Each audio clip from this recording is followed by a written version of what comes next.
Écoute, tu sais que les 2 livres que j'ai faits, moi, j'ai fait les recettes entièrement à la maison et je les ai cuisinées.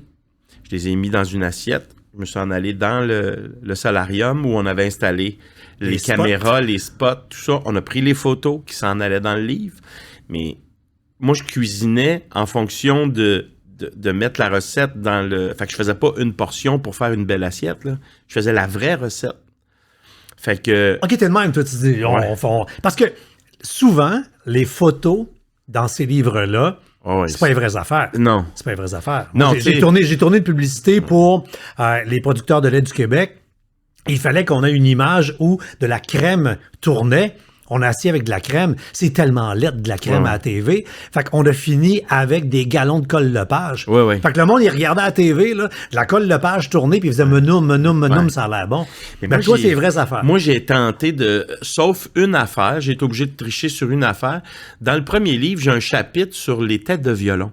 Parce que moi, j'ai été élevé avec une mère ma mère vient du Nouveau-Brunswick, qui connaissait ça. Il y avait personne qui mangeait ça au Québec quand j'étais enfant.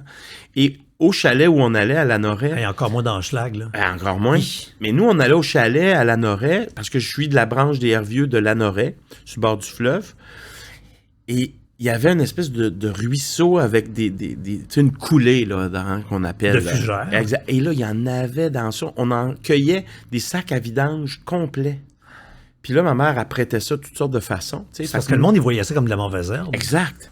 Et donc, quand j'ai sur le principe du livre qui est de raconter une anecdote, d'amener aux recettes, il y a à un moment donné les fameuses têtes de violon où tout le monde nous regardait bizarre partout, les voisins. C'est genre, qu'est-ce qu'ils font là? Ils sont vraiment pas riches, les Hervieux. On l'était, mais quand même. Pas à ce point-là. Mais tout ça en plus qu'aujourd'hui, c'est un produit de luxe, tête de violon. C'est cher. Oui, mais là, tout ça pour dire que c'était au moment où on le faisait, c'était plus la saison. Alors, il aurait fallu que j'y pense d'avance. Alors, j'ai triché dans les photos mais c'était facile parce que j'étais chanceux parce que, par exemple, il y avait un potage. Donc, tu sais, à partir du moment où il est vert, le potage. Tu dis potage mais c'est de l'asperge que tu avais mis dedans. Exact, c'est ça. Donc. Mais c'était pas physiquement. Parce que là, mais c'était mangeable. Oui, non, mais t'as pas trouvé des têtes de violon plastiques pour les mettre dans l'assiette? Non, parce que ça avait pas d'allure. Mais tout ça pour dire que j'ai toutes fait les recettes, on les a cuisinées, on les a photographiées. L'équipe, l'équipe apportait des Tupperware chez nous parce que l'équipe arrivait à 8h moins quart le matin. Tout le monde d'habitude, c'est le chemin contraire, hein, mais là, toute l'équipe partait de Montréal, s'en venait chez nous. Oui. On était dans ma maison de 8h moins quart le matin jusqu'à 6h. En fin de journée. On faisait ça intensif. Mettons, quoi, 2, 3, 4, 5 recettes? 11 recettes par jour. Aïe, aïe! Ouais. Puis, moi... Là, le frigo... Moi, je suis un hyperactif, OK? Fait que moi, là, je savais que j'avais 11 recettes par jour à faire. Mais on en fait... Mettons, la première journée, là, quand ils sont arrivés, on en avait 11 à faire de prévu. J'avais la styliste culinaire qui m'avait dit « je vais faire le potage ou tel truc. » OK, parfait. Mais moi, la veille, j'en avais déjà fait 4, là.